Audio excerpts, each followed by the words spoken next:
Let's start our own party. I will have the shrimp party. The shrimp? The shrimp party, yes. Why are we calling it that? Because that's the name I like.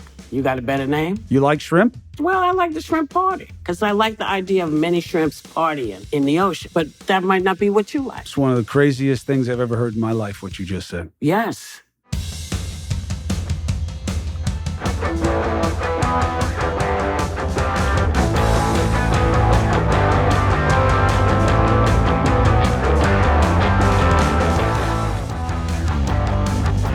Welcome to another episode of the Chris Cuomo Project. Again, thank you. Thank you for spreading the word. Thank you for the robust response. Thank you for helping the project grow. Remember, I picked that word on purpose because it's collaborative. It's about you and me, all right? Keep telling people to subscribe and follow. It helps. The show will always be free. The merch, free agent, very important because as you're going to see in an upcoming episode, we're going to start using money that I raised through the merch, free agent, cool stuff, by the way, to give to people who are doing good things. And my hope is to crowdsource it, okay? So that's a little bit of business up off the top. Now, here is the premise for the day. Don't judge, exercise judgment. Now, a lot of points I'm going to be making, I'm trying to expose how we're being poisoned by our social media behavior. Social media is neither good nor bad. It's about how we use it and how we engage, okay? It's just a platform or a set of platforms. However, culturally, especially like on Twitter, the place is toxic. It's about judgment. It's about being loud. Okay, it's about being angry. It's about being hostile. And because the media, yours truly included, I was there for this. I don't remember architecting it, and I was always kind of suspicious of it, and I don't love these platforms. I have to be there. It's part of my job, and I'm looking to engage. But I didn't really fight against it either. And the media started relying on social media as what we call vox populi. Some kind of accurate reflection of where you guys are on things. And that was a mistake because it is not reality. Social media is about judgment. Reality is about exercising judgment. Now, different. Better said, social media is about judging. I don't like, I'm mad, I'm this, I'm that. I judge. I say, use judging just for yourself. Be kind, but use judging for yourself. Be kind to yourself, but judge yourself, not others, okay? It's not your place, and it doesn't really help create any space for better ideas. It's a shortcut. It's cheap, and it is delicious to do, and that's why social media cultivate it, and now we see our politicians reflecting that vibe as well. I'll get to it in a second. But exercise judgment, scrutinize, think, sensible conclusions. That's what you should be about, especially when it comes to politics and getting your leaders to do what you want them to do. Now, Marcus Aurelius, okay, a founding member of the kind of Stoicism society, which doesn't really exist, but obviously one of the great Roman emperors, he had a quote that nails this, okay? And it shows you how old this concept is. Social media is just a new way of vibing on the same kind of problems culturally. Here's the quote. You'll see what those people are like whose criticism you're worried about and how poor they are as critics of themselves. You get that? The idea is it's easy to come after other people. It is satisfying on a visceral level, on a base level, negativity as a proxy for insight, criticism as some type of fugazi depth. But it's a trick. It's a sham. And we're now seeing it everywhere. It's pervasive. How do I know that? Let's go to the proof. Senator Marco Rubio, big on immigration, speaks about it in 2 languages.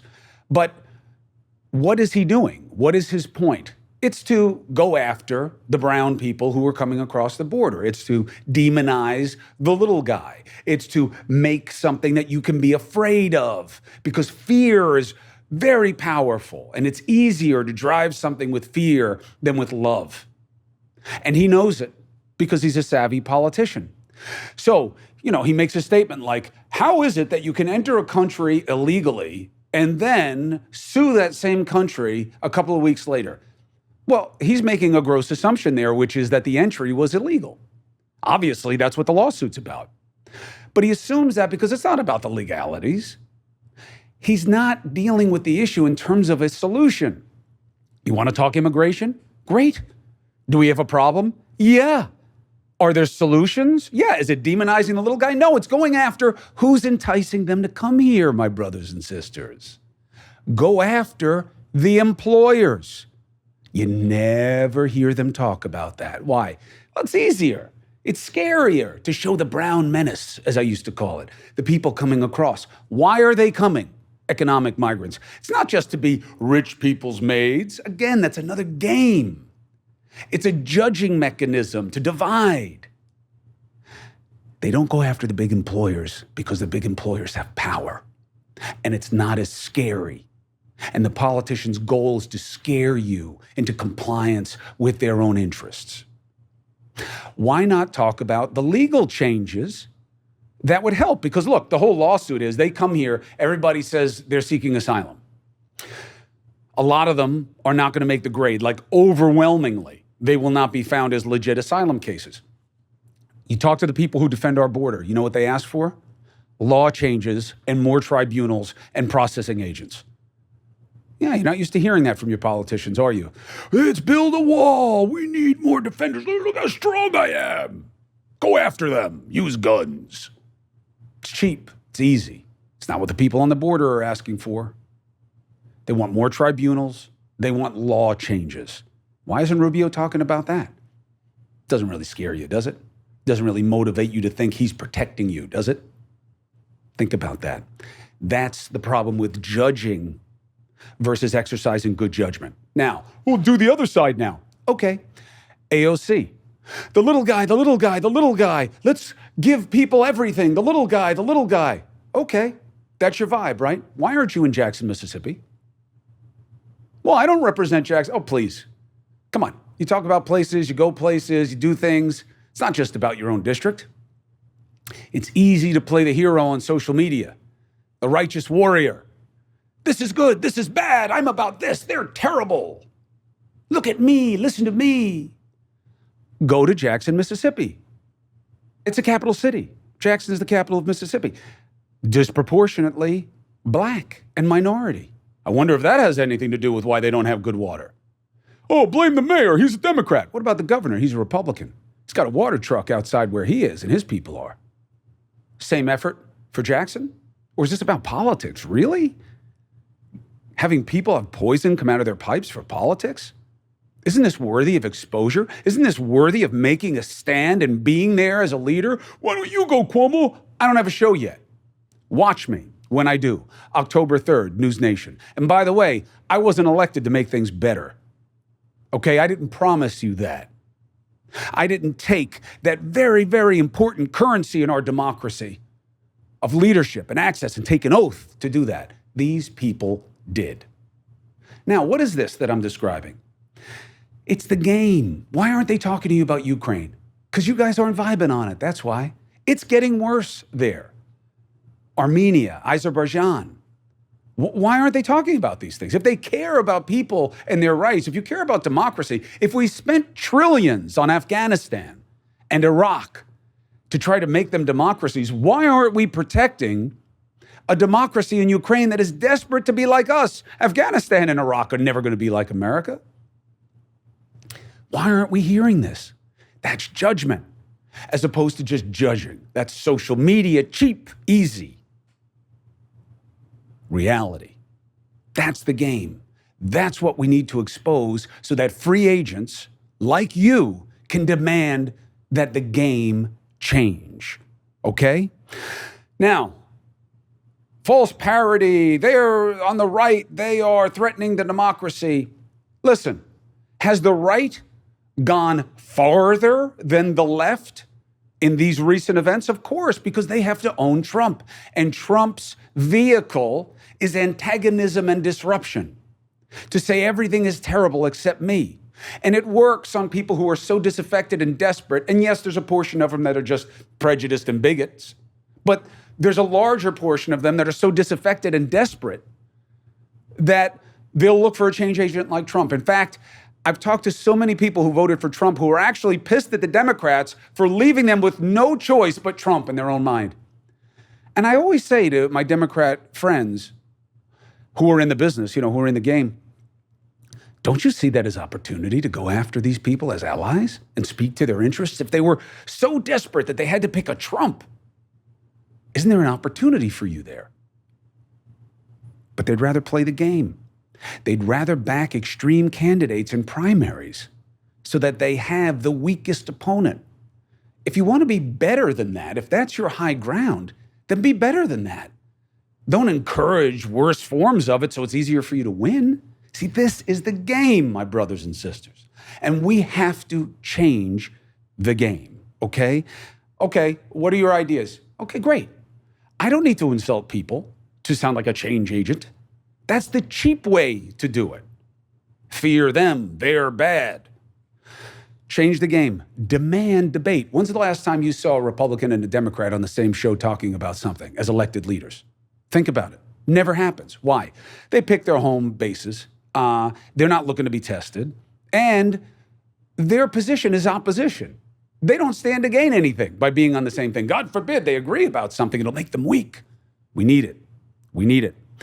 Term limits. You want to shame Congress? Shame them into passing term limits. They have to do it. Why not? Why won't they do it? Why don't we talk about this all the time? Apportion electors. Ranked choice voting. Why aren't we talking about this? Going to states and say, why don't you apportion your electors? It would make a difference. And then you get around a constitutional amendment and dealing with the Electoral College to the extent that people agree in power that it needs, as a reflection of your wants, to change and be more fair. Ranked choice voting. Oh, it doesn't work. It only helps the Democrats. It's called math, okay? It's called getting to a place of something more akin to consensus. Look up. Don't let people tell you what ranked choice voting is. Look it up, understand how it works, and you'll see, this could be a good thing. This helps us. It helps keep from having a small, angry fringe win a primary instead of the reality, which is you, regular, non-extreme, non-fringe, free agent, open mind, open heart, willing to listen, even to what you disagree with. Now, look, I know we're all watching the game. And I know, even though you don't see yourself on the field and you think what's going on the field is crazy, but you're still watching it and you wind up developing tendencies for one of the teams. We've got to break out of it if we want things to get better, okay? And that's what we need is ideas. Now, you may not like some or all of the ideas I presented, and that's okay, because they're not insults, they're insights, and you don't have to agree with them. Maybe you have better ones. Tell me, call me. Leave me your email. Give me these things. 516-412-6307. 516-412-6307. Give me your better ideas. Tell me what's wrong with mine. I end with this, a line from my current favorite band, The Idols, whom I may like too much, and I'm hurt that I can't get them to come on the podcast. Nothing has ever been mended by you standing up and saying you're offended. Go on, tell them what I've intended. I do what I love, I say what I mean, and I fucking send it. Raw, but real. And that's the way you need to be, okay? And that's what we need to hear from. Raw voices, real voices, who want things to be better. And that's our guest, Whoopi Goldberg. First of all, giant in the business, okay? EGOT, Emmy, Grammy, Oscar, Tony. 2 Oscars. Amazing. Amazing how special as an entertainer she is. That's not even why I have her here. Thinker, someone who wants things to be better and sees what is making us worse. the one and only Whoopi Goldberg.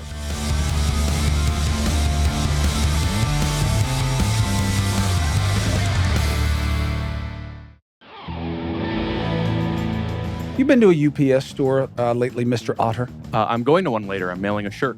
Long lines. Yeah, It's tough, it takes forever. especially around the holidays. No disrespect to them. But all of these stores, you go in there, it's hard. Bricks and mortar creates demand in that specific community, and they're there. Have you dealt with that? Yeah, and people are sweaty these days, and so in a UPS store, it really tends to get really it smells bad. And as a big perspirer, what do you use under your arm? Well, I don't really sweat very much, but I have this brand called Huron. It is I think it's like a sulfate-free, no aluminum. Very nice. Does it work? No. See? And that's the problem. You need solutions that actually work. Back to Stamps.com. As a guy who needs stamps, small business, lots of shipping, okay? Got stuff I got to send out, got stuff I got to send back. Going and standing in line, not going to happen. And not just because I get heckled by the Fredo folk. It's that things are busy. Time is busy. Stamps.com, 20 years they've been doing this. 24/7 post office. What are you laughing at, Mr. Rock? I'm laughing at you getting heckled at the post office. That happens. But that's okay, because it's not about me. It's about Stamps.com and my need for them. Because it's a one-stop shop, okay? Shipping, mailing, you get to go there, and it's just more efficient. You can get access to the USPS, the Postal Service, UPS. You can get all that through Stamps.com. So it's not like you have to go around them or find something else. It is a stress-free solution, especially around the holidays. Things are going to get picking up. It's going to be, you guys are going to start buying your free agent stuff. So, do you want to get ahead of the holiday chaos this year? Get started with Stamps.com today. If you sign up with the promo code, ready for it? Chris. A special offer. Chris. 4-week trial plus free postage and a free digital scale, so Ott can feel bad about his weight. No long-term commitments or contracts. You just need the promo code. What is it? Chris, and I'm not stepping on your stamp scale. He will. Just go to Stamps.com, click the microphone at the top of the page, and enter the code Chris. Would you weigh odd things with your stamp scale? I wonder if my right index finger weighs as much as my left. I bet it's the same. Would you do that, though? Yeah, if you told me to. Well, and you're paying me to do it. He's really not a follower. Stamps.com. Whoopi Goldberg, thank you so much for now making the Chris Cuomo Project something. Now that you have decided to come on it, it is officially something. Thank you very much. Well, you know what? You are so full of it, and that's why I love you, because you're one of the few people I can actually have fun with when I'm talking to them. Hi. So I'm very happy that you're doing a movie about Emmett Till where you're portraying the perspective of his mother trying to get attention. And I like that because it never has mattered since it mattered, right? Just for everybody at home, Emmett Till was a big precipitating event, a story, because of how outrageous it was that basically Emmett Till was held in contempt of the community and made into a felon for talking to a white woman. That's what it was. You'll see the word in the clips, harassed. That's bullshit. It wasn't about harassment. It was just deigning to speak. And it was huge in the 60s. But I always feel, Whoop, like it's never mattered enough since. You know, because there's still some news there. Yeah, well, we've never mattered really enough. You know, the mere fact that, you know, institutional racism just continues on like it was nothing. I mean, this is a 14-year-old boy who supposedly whistled at a woman, and it cost him his life. Her husband and her, I guess, brother-in-law, you know, went to where he was staying, grabbed him, and murdered him. And then, you know, everybody pretended it was nothing. And what they did to him is kind of beyond heinous when you think of all the 14-year-olds that you know, that somebody would do this to a kid. And because he was a black kid, it didn't matter. Right. And his mother, Mamie, had to really, really, really, really push and push and push and push. And when they sent his body back home, she said, "Listen, I want people to see what was done." so people have some idea of what I'm talking about. What did you think of her decision?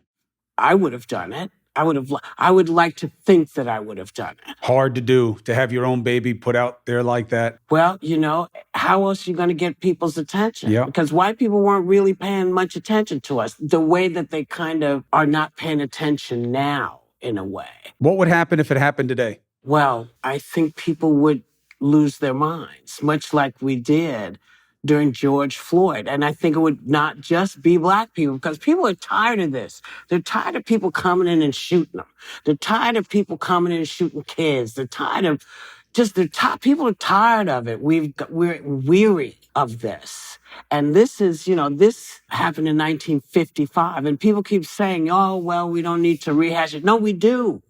We need to remind people. We need to remind people why stuff is important. We need to remind people why so many people got out, and walked to work because they were boycotting the Montgomery buses because people wanted to vote. What does it mean that the same year that this happened, a woman was born, a girl was born who would become a woman, who would become one of 5 women to win the esteemed EGOT series of awards? I'm talking about Whoopi, obviously.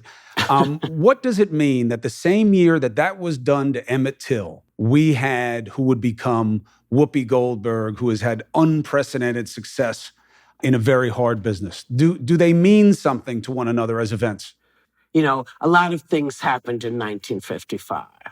Disneyland was born in 1955 in California. I was born in 1955 here in New York City. Emmett Till lost his life in Georgia in 1955.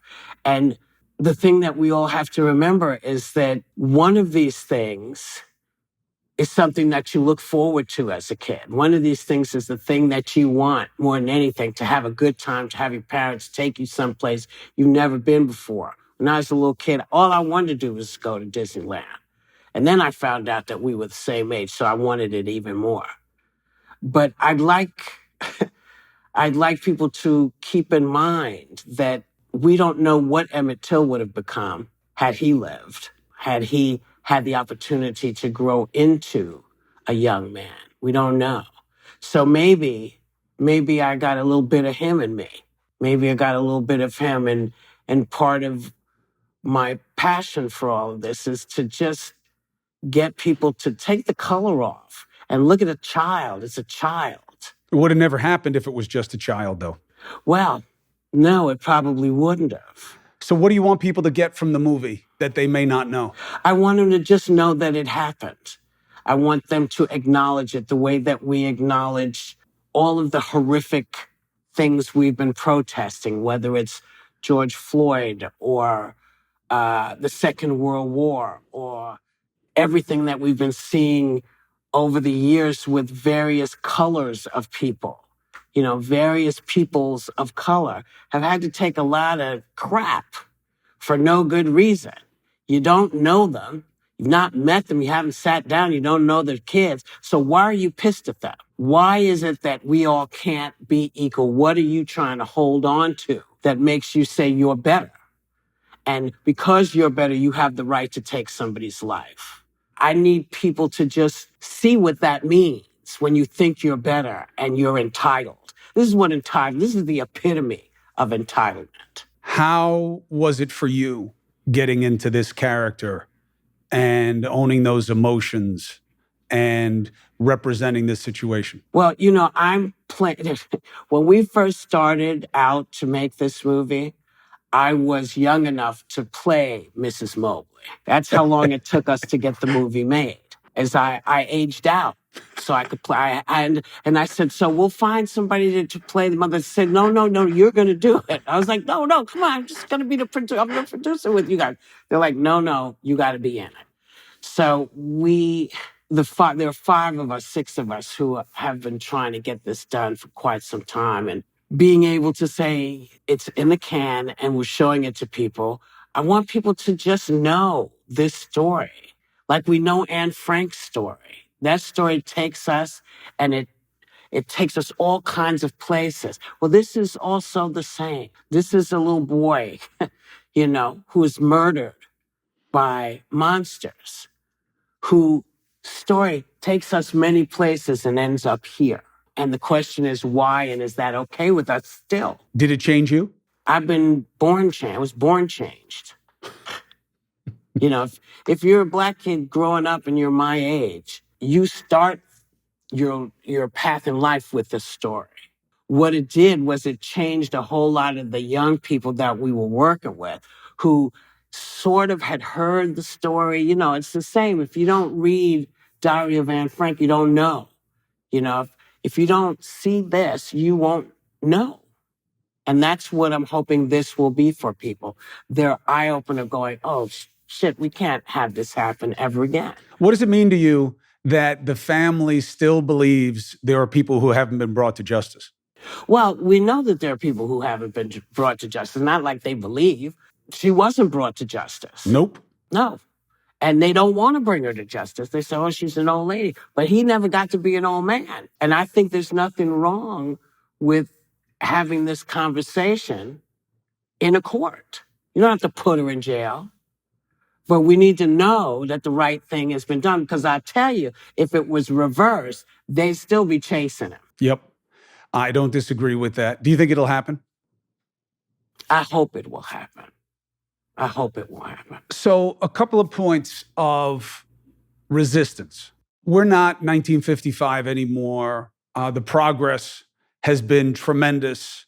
And the media and certain components of the left architect a false perception of police violence against people of color and prejudice, and it doesn't really exist the way we say it does today. Listen, people can say everything they want.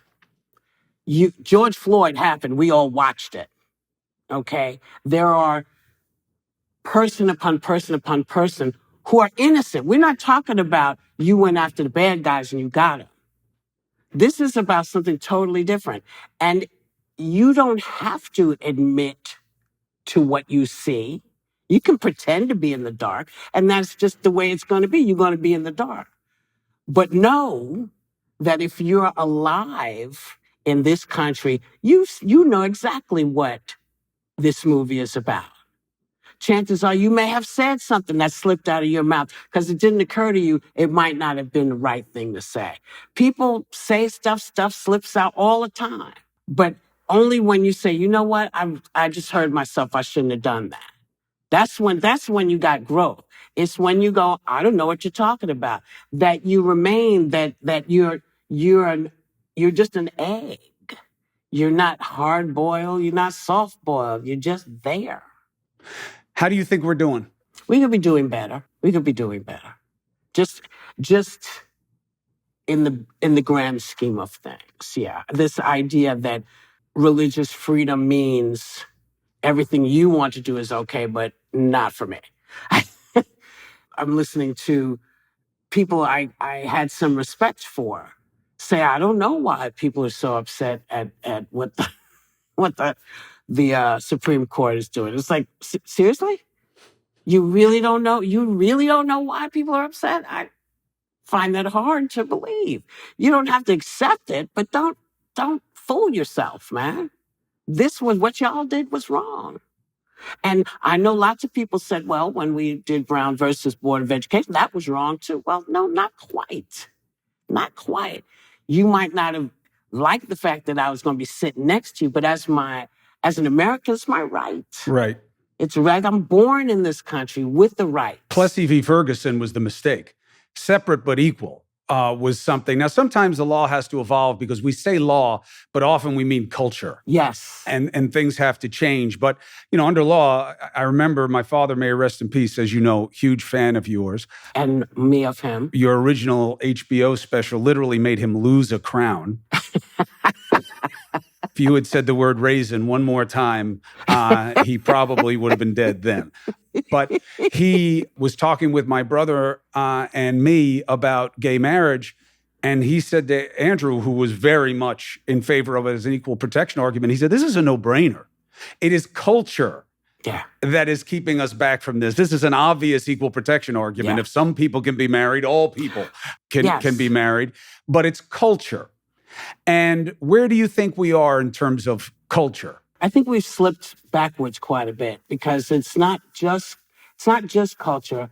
It's a type of religion. It is an idea that you know best for me, but I don't have the same right to say to you, hey, then you can't run with your guns. If we're going to come right down to it, stay out of my body. Stay out of my body. You know, the Constitution doesn't talk a lot about a lot of stuff because a lot of stuff wasn't in it. So it is a living, breathing piece of work that has to, as you said, evolve. So we've been evolving with it. And now some folks say, well, I don't like the direction this is going in. And I always say, then don't go in that direction. Stay where you believe you're comfortable, but don't stop me from going in that direction if that's what I choose. And that's what people, I think, can't get in their heads. You know, they're afraid of gay people. You know, they're afraid of Black people. They're afraid of Native American people. They're afraid of Asian people. They're afraid, you know, all this fear. God says, trust in me. So if you're concerned, trust in your God. Trust in your God. God doesn't make mistakes. God made everybody, right? Well, yeah. And so if you're going to tell me that this is wrong and this is wrong, you're basically saying your creator made a mistake. And who are you? Who are you to tell me God made a mistake? Who are you? People seem to forget it when it's convenient. Do you think America can get to being what it was supposed to be in the founding, which is a more perfect union, indivisible, one nation? That's what they wanted us to be at its inception. Yeah. George Washington in his farewell address. Avoid those fucking parties because they'll bring you sideways. Yep. Be a nation. That is all. A nation. You think we'll ever be that? Yeah, we go in fits and starts. We go forward, we go backward. We go forward, we go backward. We're slightly on the teeter part of the totter. You know, on the teeter-totter. We're in the teeter part. So we're kind of slipping it. But you know, people then come more to the center and say, okay, let's get the balance. Because nobody's going to get everything they want. Ever. It's just, it can't be because we are a nation of many different types of people. But there are certain things we can all agree on. Don't tread on me. I won't tread on you. Let's try to be civil because we got little kids and they're watching and they want to see how we act. I know how to say please and thank you because my mother said please and thank you. You know, I know how to act because I watched my mother act like a human being. And so those are the things that are important. I think you can have all kinds of ideas, but it doesn't mean that they are the right ideas, but they might be the right idea for the country. And this is why there are two parties. And sometimes they don't think the way I want them to think. Like, nobody's thinking the way I want them to think, you know, but I know enough to believe that if people vote, if they get out and they make the changes they want to see, things will get more balanced. Right now, we're quite out of balance. Think we need more parties? Why not? It just puts more people to work. If you got 16 parties, then you got 16 different things you got to do. I don't know if that's the answer, but I do know that what we're doing needs to have more cojones behind it. You think we care about the right things right now? I don't know. What do you think the right things are? Well, we don't have to agree, right? But I think that the notion of a nation is common concerns and collective will. Mm-hmm. And I really believe a big mistake that we're seeing in our politics right now, specifically on the Democrat side, is there's tremendous opportunity for Democrats because people are so desperate for better ideas and for better in general. And the right is locked up with Trump and owning a lie about what happened in the election. They cannot get out of their own way. They cannot get away from what they know didn't happen without insulting the guy who said it happened and somehow undermining their own party. So there's opportunity. And I believe that if the Democrats could keep Trump's name out of their mouth and just speak to the needs of the people who voted for him and offer them a better idea of common concerns and not these fringe appetites that keep getting fed by the media and the parties and the extremists. You just said it. You know, a lot of what would be nice is if the media could just back up, you know, because listen, you may not love Joe Biden, but I haven't seen anybody bust their behind more than he has to try to get stuff done and get it done for everybody. You know, this whole thing of finding some relief for people who borrowed money. Everybody said, well, he shouldn't have done. Well, yeah, people are dying and their debt is rolling over to their children. Something has to be done. Somebody had to take a look. Did he do as fast and as quickly as people wanted him to do it? Monkeypox? Probably not. But I know I got my 15 shots. And I'm feeling a lot more confident. There's so much to be done. I would like everybody in Washington to just figure out what's good for the people. What is going to be good for the people? Is it good for the people so they can get some health care? Yeah. Was it a good idea to say our religious beliefs say we don't want to give AIDS medication to folks because it goes against my religion? No, that's not good. That's not good. That's not good for the people. Your religion has nothing to do with your first duty as a physician. I want everybody to just get rid of your party and get back to what's good for us. What is going to work for us? Everything that everybody wants isn't going to work for everybody. This I know. It's been annoying, but I know it's true. But give me something. Somebody just say, I'm thinking of you all and I want to get this done. And everybody on the other side, whatever the other side is for that side, everybody on the other side, just hear what I'm saying. This isn't for my gratification. This is for the people. If the other side, if they would just put all the other stuff, he's not the real president, if they could get rid of the craziness, life would be so much easier on us as a nation. Because I feel like we get beat to shit every day. We're getting beat up. And I think people are they're dragging. People are angry all the time. It creates opportunity because, and you have a very full life. And you have people around you all the time. Some agree, some don't agree, but you do not have the conversations that you have on The View or that I have on my show when I was on CNN and that I'll have at News Nation, although I want to do it a little differently. Regular people do not deal with these things the way social media does and the way the media and the insiders do as an extension of social media. If I had to point at one bad guy, it wouldn't be the media in terms of the traditional media, whatever that means. It would be social media because you have outlets now that have no guidance other than their own appetite, avarice, and their profit. So it's a problem. But regular people never have this conversation. When you have people over for dinner, it'll come out in spurts. Right? It'll come out in spurts. But then people start talking about other things. Their lives are not tied up in the search warrant of Mar-a-Lago. That is not where they are 24/7. Well, no, but people want to know, how did this come about? Because this is unprecedented. One of the reasons that conversations that you would never be having with other people normally are coming up is because stuff does not make sense in the scheme of things. It's like, wait a minute, he took what? What do you mean you can't take classified? What are you talking about, classified information?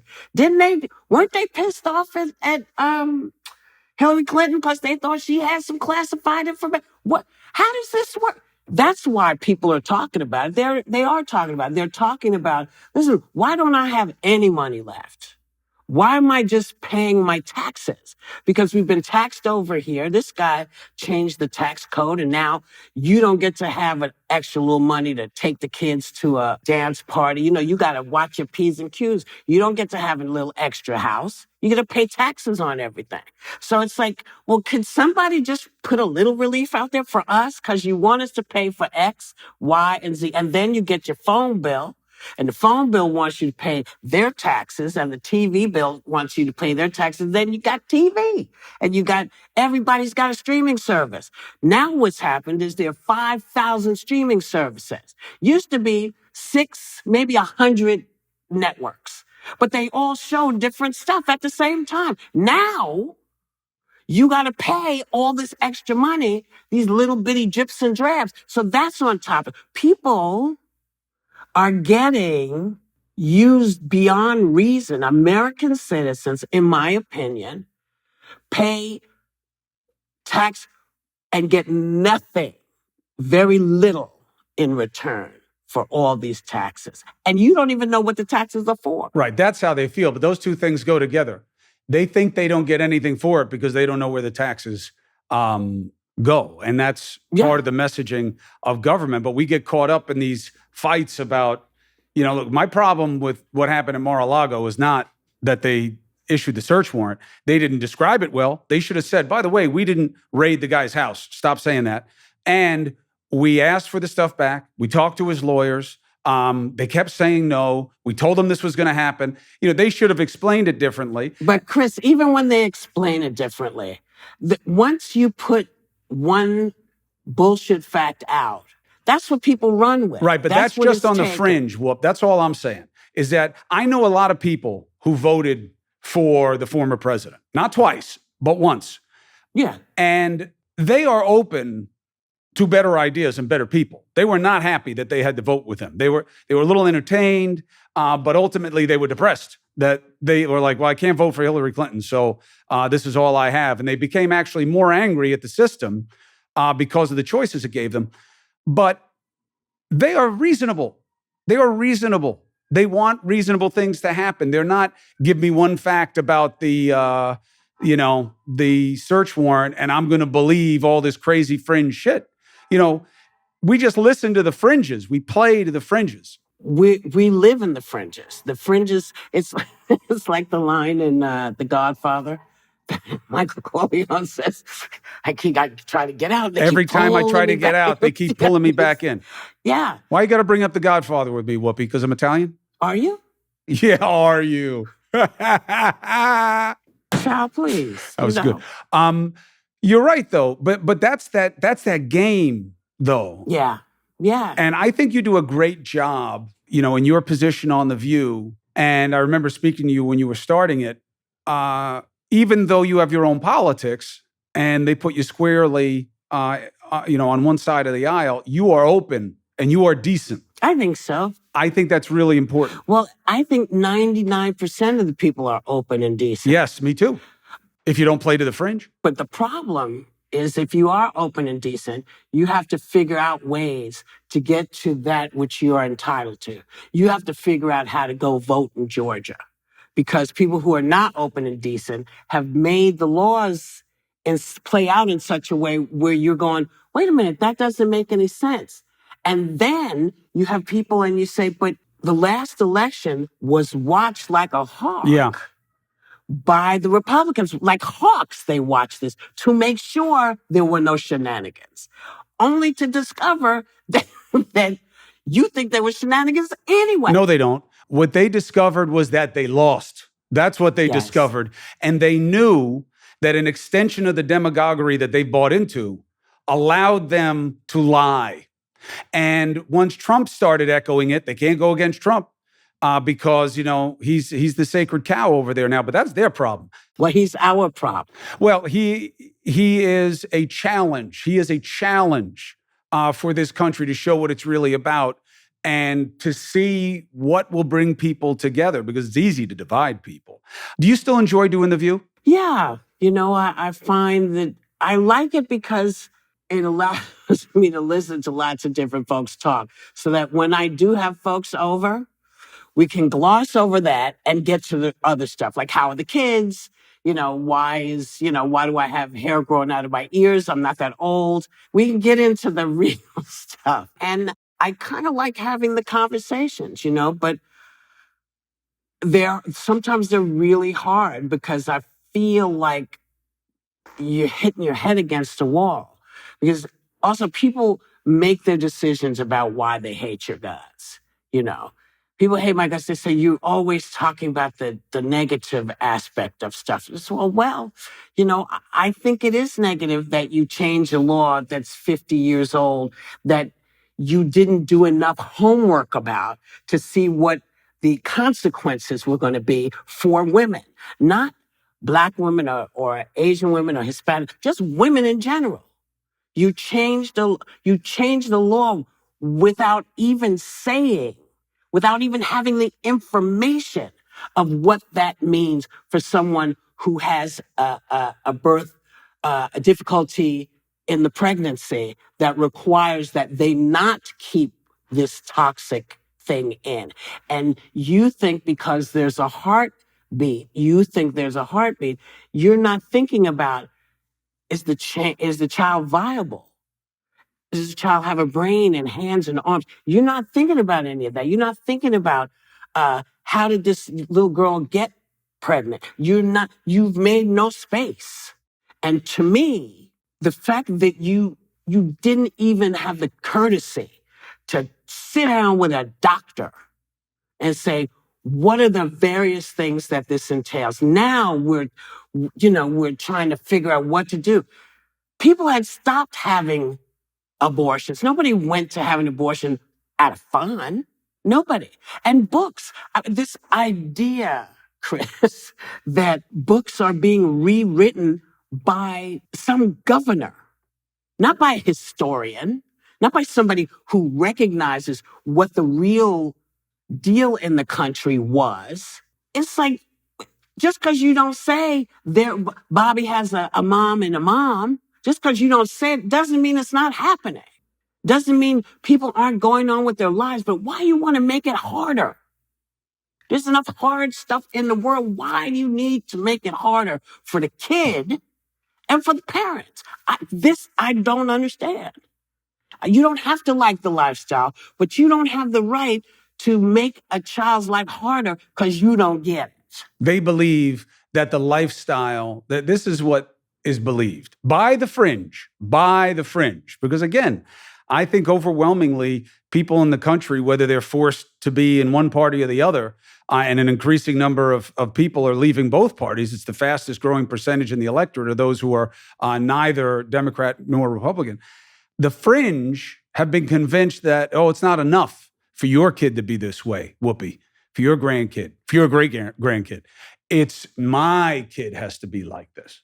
My kid has to adopt their own pronouns. My kid has to go in a bathroom with all these different people who you say it's okay to be there. It's not just for you. You're making it my life too. That's why I'm against it. So you're saying to me, I'm forcing you to accept the different people on the planet. And you want me to be the way they are. So there's no more male or female. There's no more boys' room and girls' room. No more normal. Well, most boys and girls use whatever bathroom is free when they have to go. Just FYI for everybody. They go wherever they have to go when they have to go. No, I don't want you to be anything like me. But I don't want you to make my child feel like he's not or she's not welcome. I don't want you to tell me how to live my life. You see, that's the difference between them and us. You live however you want to live, but get out of my way. If I'm in love with a man and I marry a man, it has nothing to do with you. As long as I'm paying my taxes and not killing people, it's none of your damn business. It's none of your business. You don't want to see, I don't care what you want to see, don't go. See, you want to participate in everything and make it okay so you can come up and talk to people any old way. People are not going to take it anymore. You can't say certain words to people because they don't like them. Just like you don't like it. When somebody says something you don't like sideways, you're mad. See, so I just feel like, listen, in America, you have the right to the pursuit of happiness, your happiness. There are certain things that we all decide is not okay. Hurting children, not okay. Sexualizing children, not okay. There are things that you are allowed to feel. You're uncomfortable with me when I show up in church, then don't go to the church I go to. Be the bigger person. You go someplace else. Start your own church. So you could be with people who are like-minded. Don't come over here protesting what I believe because you don't believe it. This is what I want. I feel like if we could do that, we might be able to get along a little bit better. We could if there wasn't so much money to be made and power to be had in keeping the division going. You're not wrong. And to cultivating a fringe. Now, one of the knitting aspects in our culture over time has been comedy. I have become obsessed, seeing how I've had an inordinate amount of time on my hands recently because I got shit canned. So I was reading a lot and watching a lot, trying to keep my head together. And I rewatched a lot of stuff. I certainly rewatched a lot of George Carlin stuff, which seems to me would play as well today as when he was saying it, except instead of the 7 words, it would be the opposite. It wouldn't be that people are testing culture that way. It would be that their existence, their definition of self, their feeling about who to love and how to be is what has become offensive and something that is only okay in doses. It's not words anymore. Yeah. We still have problems with words sometimes, but it would be different. Have you given thought to using your gift for being funny and doing stand-up to discuss any of this stuff in that context? Have you ever thought about doing more of it? I was doing quite a bit of it, and then COVID hit. And COVID hit me a couple of times and pretty hard. So I have not gone back out, and I've written a lot of stuff because I think there's much to be said. But now, it's you go out and you hope for the best. I never used to be trepidatious about going out and performing. And sometimes I think about it when I'm at work. I think, well, what if somebody's pissed off today? Because, this stuff floats past you. And my mother once said to me, you can't be afraid of what you don't know. You don't know until you know.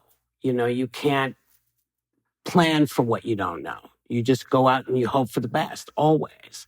So when I feel I'm about 70% these days, 70% up and at 'em. When I feel about 90%, I probably get up and start doing it again. You think it's because you ran into trouble? Oh, no, in my shows? No, on The View. Oh, no, I'm always in trouble on I'm always getting in trouble on The View. That's the nature of the show. That's why they call it The View. So, no, it's not it's because I see people all the time. I go to a casino and see somebody, but getting up and the stamina of having to move around for a good hour and a half, because I talk forever. So it takes a little more out of me. What about the power of it? I mean, there's something about comedy in our culture. You had such a tremendous impact. And again, my one beef with you is that I don't hear you talk about your success enough.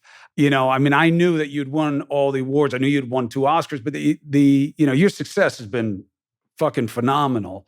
And sometimes I feel like, when you're getting into it with people on The View, even sometimes I'm like, you're not equals here, in terms of your status as entertainers. I mean, you're literally one of 5 people, women who've ever done this.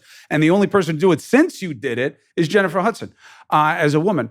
But as a comedian, so my kids were watching me watch your special and some YouTube of your stand-up.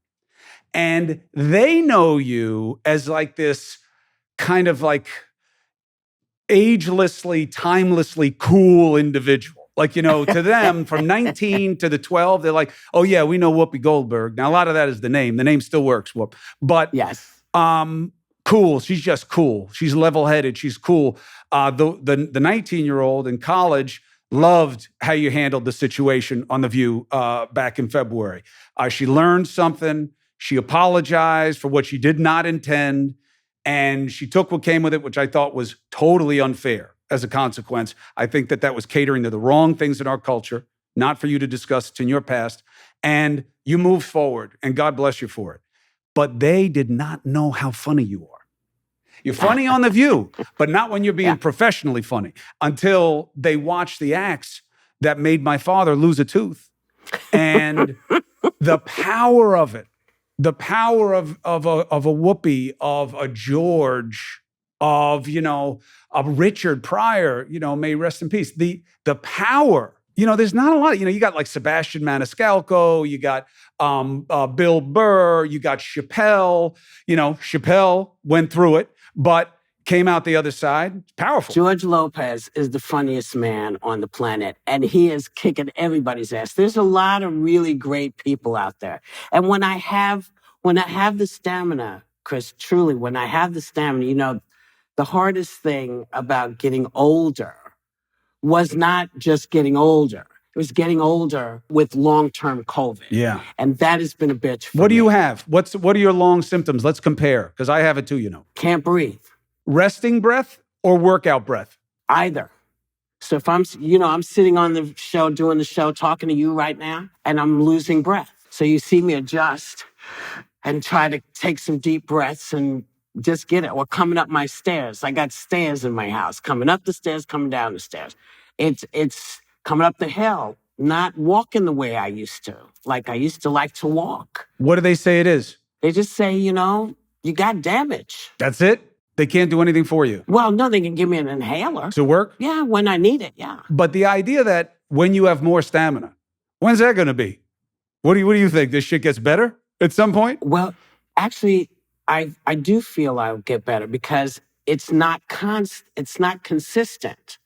So if I'm laid low for, like I did nothing for the last month, I have more energy now than I've had in a very long time. From the rest? Yeah, a shocking thing. Something I never, ever did before.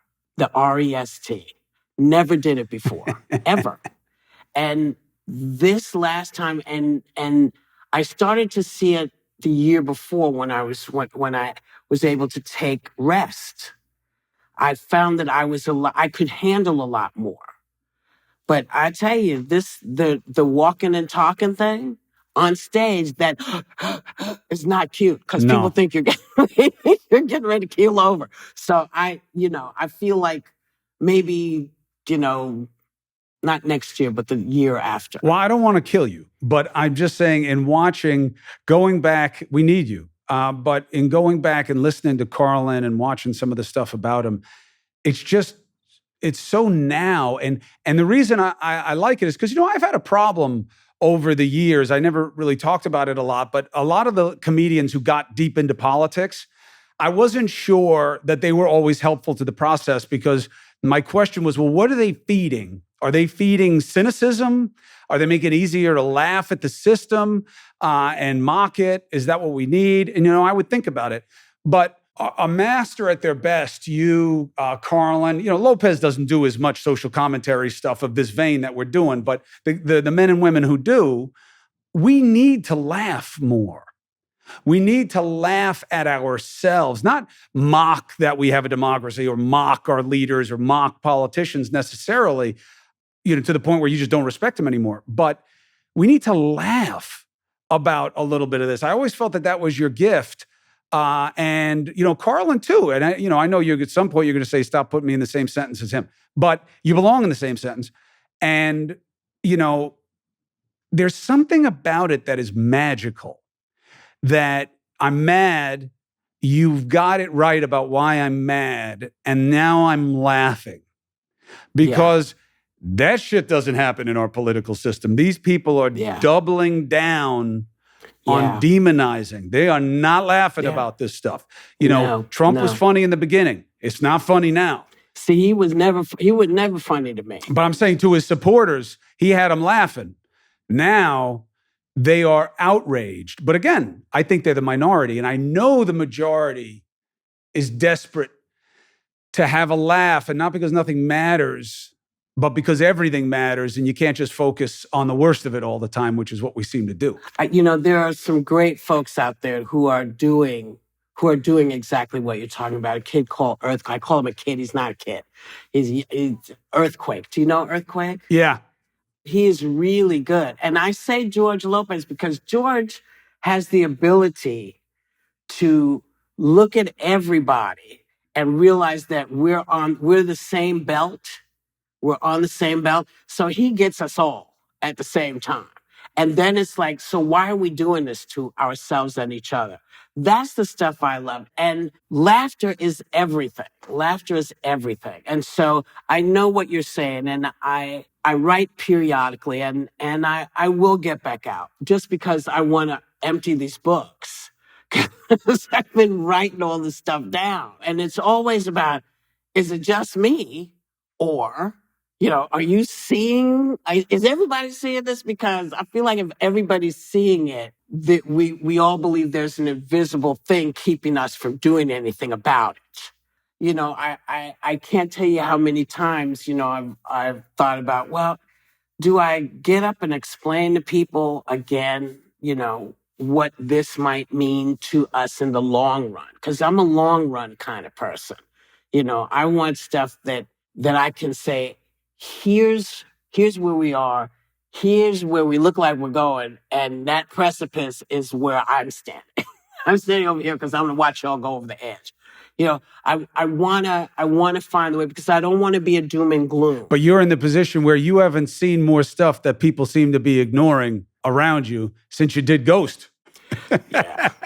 And that was the plot of the movie. It's a good one. Yeah. It's crazy. It's crazy, baby. Let me ask you something. So with all you've achieved, and now this kind of like bonus, which is where you became, like a voice in the head of America on The View, right? The show has tremendous cultural impact. What do you want? You've done everything. You have done everything that people who get into your business aspire to want to do. You are a household name. You matter in politics. You matter in comedy. You matter in movies. You've won all the awards. What drives you? Curiosity. I want to see where I'm going. I want to see where it takes me. The things I wanted, I want to, one day if I make some money, I want to be an ambassador. Ooh, I'm serious. To where? I think I'd like to be an ambassador to either Egypt or Italy. Very nice. Yeah. But, in order to do that, you gotta fix stuff up, right? You gotta do your own house. You gotta do so I figure if I'm gonna fix anything up, I might as well fix up my house. That is true. Not the people's house, because it's costly. Yes. To be in it. But you gotta have some dough. Public service is not cheap. Apparently not. Apparently not. Because they don't really pay. And that's an appointed position. I think you basically get nothing and you can't take anything from anybody. No, you can't. They call them emoluments. Can't take any emoluments. Well, you used to not be able to. But I thought since the other guy was able to do, I thought maybe they were changing stuff and we could... Yeah, you can take them as long as you can blame somebody else for taking more. That's right. Than you took. Were you surprised, and do you think I made the right move coming back? Honestly, yes. I think you did make the right move. I don't think you're one to sit around. Listen, whatever went down is not as heavy as what needs to come up. You're not a sit-arounder. So I think you did what was right for you. I don't know. I'm still figuring it out.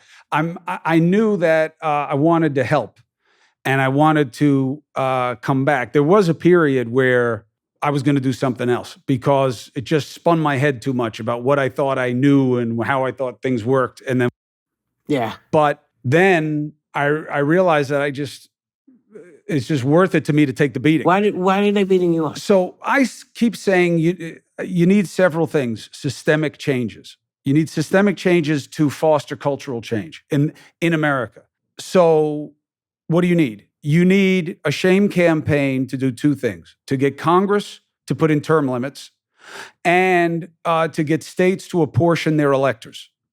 And if you do that, then the Electoral College basically goes away as a problem to the extent that it is.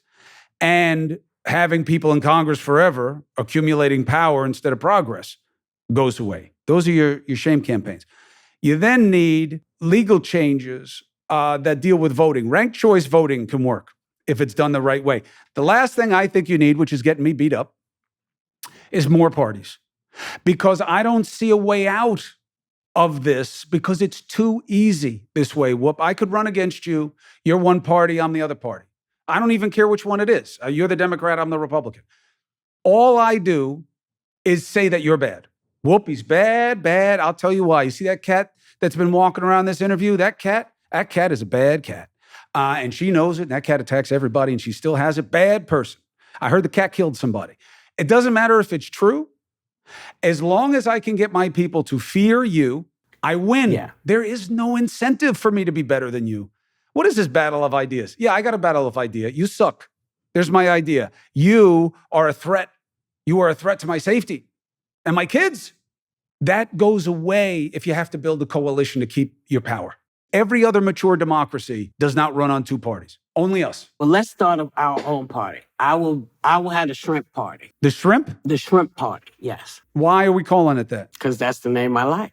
You got a better name? You like shrimp? Well, I like the shrimp party because I like the idea of many shrimps partying in the ocean. But that might not be what you like. It's one of the craziest things I've ever heard in my life, what you just said. Yes. You like the idea of shrimps partying in the ocean? Yes, I do. Yes, I do. That's some crazy stuff. It makes me feel like the last time I got the dosage wrong on my THC. And I had shrimp swimming all over the place. This is me straight as an arrow.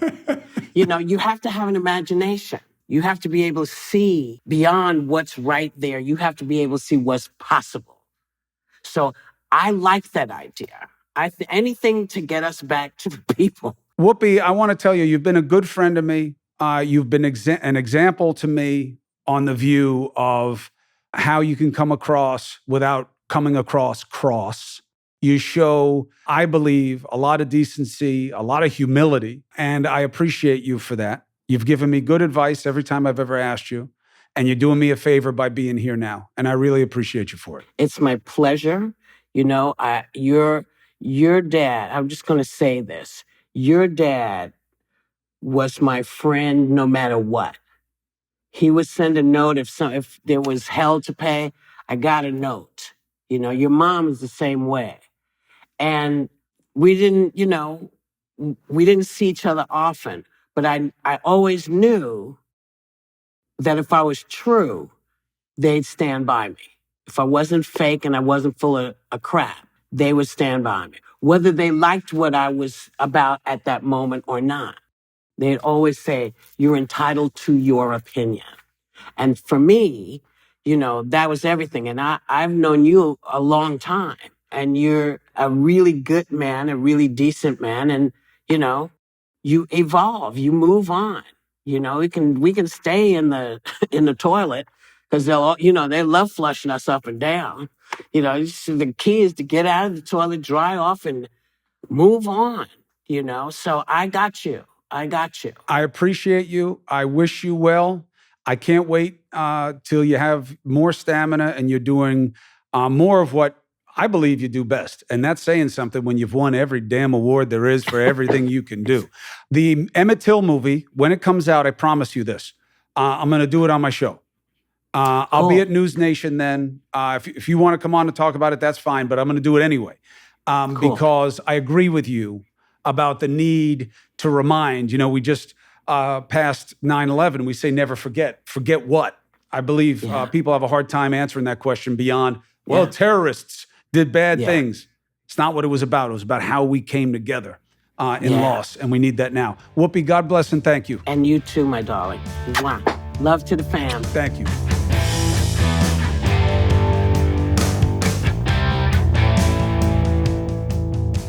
A little taste of why Whoopi Goldberg is loved, but also respected, but also checked the way that she is. What she says really provokes people to feel. Now, sometimes they're going to like it. Sometimes they're not going to like it. And both are okay. But it's also a little bit of a reflection of what an amazing journey. Again, she has achieved things in entertainment as a performer that so few have. It's great to have her on the podcast. I hope you benefited from it. Let me know. Comment. 516-412-6307. Leave your email information and let me know what you thought. Subscribe, follow, get the free agent merch so we can get money together and start giving it away. Thank you very much for being with us on the podcast. We will see you soon.